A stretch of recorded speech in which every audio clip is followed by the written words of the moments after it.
اعوذ باللہ من الشیطان الرجیم بسم اللہ الرحمن الرحیم۔ السلام علیکم ناظرین، ہماری آج کی ویڈیو حضرت یوسف علیہ السلام کے بارے میں ہے۔ قرآن پاک کی سورہ یوسف آیت نمبر 24 میں حضرت یوسف علیہ السلام کا ذکر اس طرح سے بیان ہوتا ہے: اِنَّهُ مِنْ عِبَادِنَا الْمُخْلَصِينَ، ترجمہ: بے شک وہ ہمارے مخلص بندوں میں سے تھے۔ حضرت یوسف علیہ السلام کا سلسلہ نسب حضرت آدم علیہ السلام سے 42ویں پشت میں جا ملتا ہے۔ حضرت ابراہیم علیہ السلام آپ کے پردادا ہیں۔ قرآن پاک میں اللہ تعالیٰ نے آپ کے ذکر کو احسان القصص کے نام سے یاد کیا ہے۔ قرآن کی سورہ یوسف آیت نمبر 4، 7 تا 11، 17، 21، 29، 46، 51، 56، 58، 69، 76، 77، 80، 84، 85، 87، 89، 90، 94، 99۔ سورہ انعام آیت نمبر 85، سورہ مومن آیت نمبر 34 میں 27 مقامات پر آپ کا ذکر آیا ہے۔ سر چارلس مارٹن نے اپنی تحقیق میں آپ کی پیدائش 1927 قبل مسیح اور وفات 1817 قبل مسیح میں بتائی ہے۔ آپ کی پیدائش کے وقت آپ کے والد حضرت یعقوب علیہ السلام کی عمر 73 سال تھی۔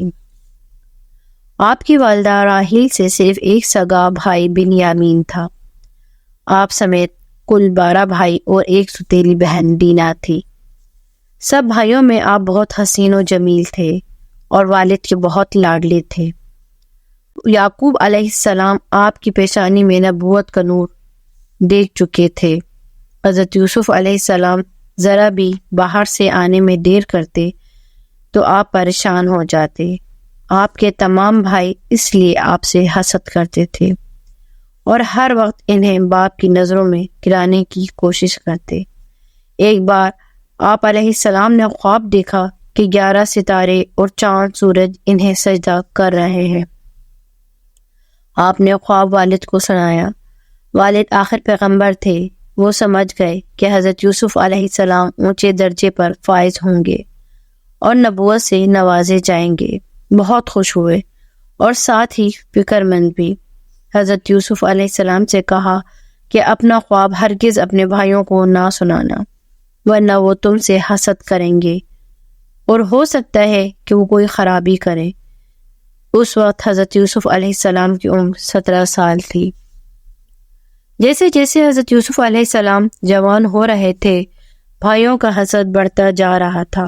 آخر انہوں نے پہلے انہیں جان سے مارنے کا ارادہ کیا، مگر پھر آپس میں صلح مشورہ کر کے انہیں کسی اندھے کنویں میں ڈالنے کا ارادہ کیا۔ پھر ایک دن بہانے سے ان کو باپ سے اجازت لے کر اپنے ساتھ لے گئے اور اندھے کنویں میں ڈال آئے، اور واپس آ کر ان کی خون آلود قمیض باپ کو دکھا کر بیان کرتے رہے۔ حضرت یعقوب علیہ السلام پہلے ہی بیٹوں کو تنبیہ کر چکے تھے کہ حضرت یوسف علیہ السلام کا خیال رکھنا، ایسا نہ ہو کہ تمہاری غفلت سے کوئی بھیڑیا انہیں کھا جائے۔ بھائی رو رو کر والد کو اپنی بے گناہی کا یقین دلا کر دلاسا دیتے رہے، مگر حضرت یعقوب علیہ السلام کو بھلا کہاں چین آتا۔ وہ روتے رہے۔ آخر ان کی جدائی میں روتے روتے ان کی آنکھوں کی بینائی جاتی رہی۔ آپ کو بیٹوں کی بات پر بالکل یقین نہیں آتا تھا۔ جس خشک کنویں میں یوسف کو اتارا تھا، وہ کنواں ہیبرون کی وادی میں سکم سے آگے 2-3 کے مقام پر واقع تھا۔ ادھر ایک قافلے کا مصر جاتے ہوئے کنویں کے پاس سے گزر ہوا۔ پانی لینے کے لیے جب ڈول ڈالا تو حضرت یوسف علیہ السلام اس کے ذریعے باہر آئے۔ پہلے قافلے والے حیران ہوئے اور پھر خوش ہوئے کہ انہیں مفت بیٹھے بٹھائے ایک نوعمر حسین و جوان غلام ہاتھ آیا۔ ایک روایت یہ بھی ہے کہ حضرت یوسف علیہ السلام خود کنویں سے باہر آئے تو بھائیوں نے انہیں اپنا بھاگا ہوا غلام بتلا کر قافلے والوں کے ہاتھوں فروخت کر دیا۔ قافلے کے سردار نے انہیں مصر کے بازار میں ایک صاحب ثروت اور صاحب اقتدار شخص فوتیفر کے ہاتھ فروخت کر دیا۔ یہ شخص حاکم مصر یا عزیز مصر کے لقب سے مشہور تھا۔ رمیز دارالحکومت تھا۔ جیسے جیسے یوسف علیہ السلام کی خوبیاں عزیز مصر پر ظاہر ہوتی گئیں، وہ ان کا گرویدہ ہوتا گیا، اور بالآخر حضرت یوسف علیہ السلام کو اس نے شاہی محل کا نگران بنایا۔ محل میں عزیز مصر کی بیوی زلیخا حضرت یوسف علیہ السلام کے حسن بے مثال اور خوبیوں کو دیکھ کر ان پر فرفتہ ہو گئی۔ جب دوسری عورتوں نے اسے غلام پر فرفتہ ہونے کا سنا تو اسے طعنہ دینے لگیں۔ زلیخا نے ایک دن تمام سحریوں کی دعوت کی اور کھانے کے بعد ان کے ہاتھوں میں ایک ایک سیب اور چھری دی کہ حضرت یوسف علیہ السلام کو آواز دی۔ جب وہ آئے تو سحریوں نے گھبراہٹ میں اپنے ہاتھ کاٹ لیے۔ انہوں نے اپنی زندگی میں ایسا حسن کا موقع بھلا کہاں دیکھا تھا۔ جب حضرت یوسف علیہ السلام چلے گئے تو زلیخا نے سحریوں سے پوچھا، بتاؤ کیا میں غلطی پر ہوں؟ سب نے کہا، بے شک تم سچی ہو۔ پھر ایک دن زلیخا نے حضرت یوسف علیہ السلام سے تعلق پیدا کرنے کی کوشش کی، مگر وہ بچ نکلا۔ تو زلیخا نے پھر ان کی قمیص کا دامن پکڑ کر کھینچا تو یوسف تیزی سے باہر نکلے، مگر دامن زور لگانے پہ زلیخا کے ہاتھوں پھٹ گیا۔ وہ غصے سے آگ بگولا ہو گئی اور اس نے الٹا اپنے آپ پر دست درازی کا جھوٹا الزام لگایا، آپ کو جیل بھجوایا۔ وہاں پر 2 آدمی پہلے قید تھے، ایک عزیز مصر کا ساقی تھا اور دوسرا نان پرون کا سردار تھا۔ دوسری روایت میں ہے ایک ساقی اور دوسرا مطبخ کا دروغہ تھا۔ ساقی نے ایک رات خواب میں دیکھا کہ وہ شراب بنانے کے لیے انگور نچوڑ رہا ہے۔ دوسرے قیدی نے خواب دیکھا کہ اس کے سر پہ روٹیوں کو ٹوکرا ہے اور پرندے اس میں سے کھا رہے ہیں۔ آپ نے ساقی کو بتایا کہ وہ رہا ہو کر ساقی گیری کے عہدے پر فائز ہوگا، اور دروغہ کو تعبیر بتلائی کہ اسے سولی پر چڑھایا جائے گا اور پرندے اس کو نوچ نوچ کر کھائیں گے۔ چنانچہ ایسا ہی ہوا۔ اسی دوران شاہ مصر نے خواب دیکھا کہ 7 موٹی گائیں 7 سوکھی گائوں کو نکل گئی۔ 7 سوکھی بالیوں نے 7 سبز بالیوں کو کھا لیا۔ اس نے تمام درباریوں سے اس خواب کی تعبیر پوچھی، مگر کوئی بھی تسلی بخش جواب نہ دے سکا۔ دربار میں جیل سے رہا شدہ قیدی ساقی بھی موجود تھا۔ اس نے حضرت یوسف علیہ السلام کی خواب کی سچی تعبیر بتلانے کا ذکر کیا اور ان کی بڑی تعریف کی۔ شاہ مصر نے ساقی کو خواب کی تعبیر معلوم کرنے حضرت یوسف علیہ السلام کے پاس قید خانے میں بھیجا۔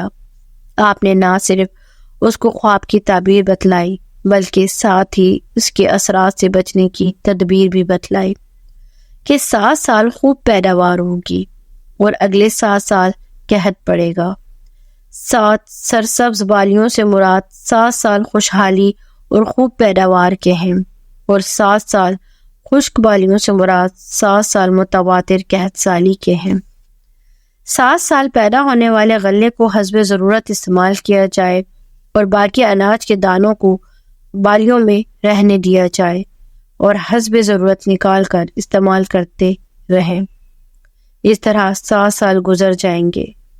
شاہ مصر یہ سن کر بہت خوش اور متاثر ہوا اور آپ کو فوراً قید سے نکال کر پیش کرنے کا حکم دیا، مگر آپ نے فرمایا کہ پہلے ان تمام عورتوں کو بلا کر لگائے گئے الزام کے بارے میں پوچھا جائے۔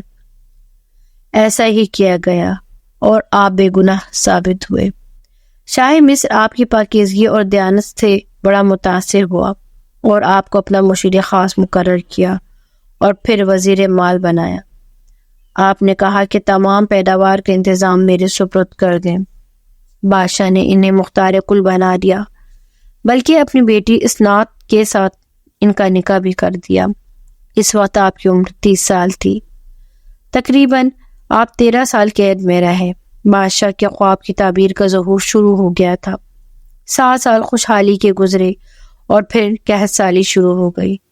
آپ نے ایسا انتظام کیا کہ نہ صرف ملک مصر کو غلے کی کمی ہونے دی بلکہ دور دور سے آنے والے لوگوں کو بھی مناسب مقدار میں غلہ ملنے لگا۔ حضرت یعقوب علیہ السلام نے اپنے بیٹوں کو غلہ لانے مصر بھیجا۔ بھلا وہ ایک غلام کو اتنے بڑے عہدے پہ فائز ہونے کا کس طرح یقین کرتے؟ حضرت یوسف علیہ السلام نے قریت کر اور طریقے سے اپنے والد اور گھر کے حالات ان سے دریافت کیے اور کہا کہ جب دوسری مرتبہ آؤ تو ساتھ اپنے چھوٹے بھائی بنیامین کو بھی ساتھ لاؤ تو غلہ زیادہ ملے گا، اور ساتھ ہی کہا کہ اگر تم اپنے بھائی کو نہ لائے تو غلہ نہیں ملے گا، اور ساتھ ہی غلے کے عوض لی ہوئی رقم چپکے سے غلے میں چھپا دی تاکہ اس رقم کو پا کر لالچ میں دوبارہ بھائی کے ساتھ غلہ لینے آئے۔ پھر ایسا ہی ہوا کہ حضرت یعقوب علیہ السلام نے حضرت یوسف علیہ السلام کی جدائی کے سبب اس کے چھوٹے بھائی کو بھی ان کے ساتھ لے جانے پر بہت اصرار کرنے پہ بھی راضی نہیں ہو رہے تھے، مگر آخر مجبور ہو گئے۔ حضرت یوسف علیہ السلام نے سب کو مہمان ٹھہرایا اور پھر تنہائی میں اپنی شناخت بھی کرائی اور اس کو اس راز کے فاش کرنے سے منع فرمایا۔ باقی ستیلے بھائی اب بھی حضرت یوسف علیہ السلام کو نہ پہچان سکے۔ وافر مقدار میں غلہ دیا، مگر اپنے نوکروں کے ہاتھوں ایک چاندی کا شاہی کٹورا غلے میں رکھوا دیا۔ شہر کے باہر نوکروں نے غلے کی تلاشی لی اور چاندی کا شاہی کٹورا بنیامین کے غلے سے نکالا۔ رسم کے مطابق جس سامان سے چوری کا کٹورا برآمد ہوا اس کو روک لیا گیا اور کہا کہ ملزم سزا کے طور پہ کچھ عرصے خدمت کرے گا، دوبارہ جب وہ لوگ آئیں گے تو ملزم کو ان کے حوالے کر دیا جائے گا۔ تمام بھائی شرمندہ ہو کر واپس چلے گئے۔ باپ کو سارا واقعہ سنایا۔ حضرت یعقوب علیہ السلام نے انہیں ملامت کیا اور بہت ملول ہوئے کہ پہلے ایک بیٹا گیا اور اب دوسرا بیٹا بھی چوری میں پکڑا گیا۔ آپ کو یقین نہیں آتا تھا، مگر رضائے الہی کے باعث صبر کے سوا کوئی چارہ نہ تھا۔ تیسری بار جب بھائی غلہ اور بنیامین کو واپس لینے آئے تو حضرت یوسف علیہ السلام نے اپنے آپ کو ان پر ظاہر کر دیا اور کہا کہ واپس جاؤ اور تمام اہل خاندان اور والد محترم کو لے کر مصر آ جاؤ، اور ساتھ ہی اپنا کرتا دے کر کہا کہ یہ میرے والد محترم کے چہرے پہ ڈالو۔ بھائیوں کو حضرت یوسف علیہ السلام کے نیک سلوک اور اپنی کی ہوئی حرکتوں پر بہت ندامت ہوئی۔ واپس آ کر سارا ماجرا والد محترم کو بیان کیا اور قمیض کو ان کے چہرے پہ ڈالا تو اللہ کے حکم سے حضرت یعقوب علیہ السلام کی بینائی لوٹ آئی اور وہ اپنے پیارے بیٹے سے ملنے فوراً اپنے خاندان کے ساتھ مصر چلے آئے۔ 40 سال کے بعد اللہ نے باپ بیٹے کا ملاپ کرایا۔ اب حضرت یوسف 75 سال کے ہو گئے۔ فرعون مصر نے انہیں آباد ہونے کے لیے زمین دی اور ہر طرح سے مالی امداد کی۔ حضرت یوسف علیہ السلام نے بڑی شان اور دبدبے سے نہ صرف حکومت کے فرائض سر انجام دیے بلکہ نبوت کا حق بھی پورا ادا کیا۔ مصر میں مزید 53 سال اپنے خاندان کے ساتھ حکومت کرتے رہے اور لوگوں میں اللہ کے احکامات بھی پہنچاتے رہے اور ان کی حتی الامکان اصلاح کی۔ آخر 110 سال کی عمر میں حضرت یوسف علیہ السلام نے مصر میں وفات پائے۔ وصیت فرمائی کہ جب بنو اسرائیل فلسطین واپس جائیں تو ان کی میت بھی لے کر جائیں اور وہیں دفن کریں۔ حضرت موسیٰ علیہ السلام کے زمانے میں ان کی میت الخلیل، جس کو ہبرون کہتے ہیں، لائی گئی، جہاں وہ اپنے والد، دادا اور پردادا کے ساتھ دفن ہوئے۔ ان کے 2 بیٹے مشی اور افراہیم تھے۔ حضرت یوسف علیہ السلام کو اپنے پرپوتوں کو بھی اپنی ظاہری زندگی میں شفقت سے نوازنے کا موقع ملا۔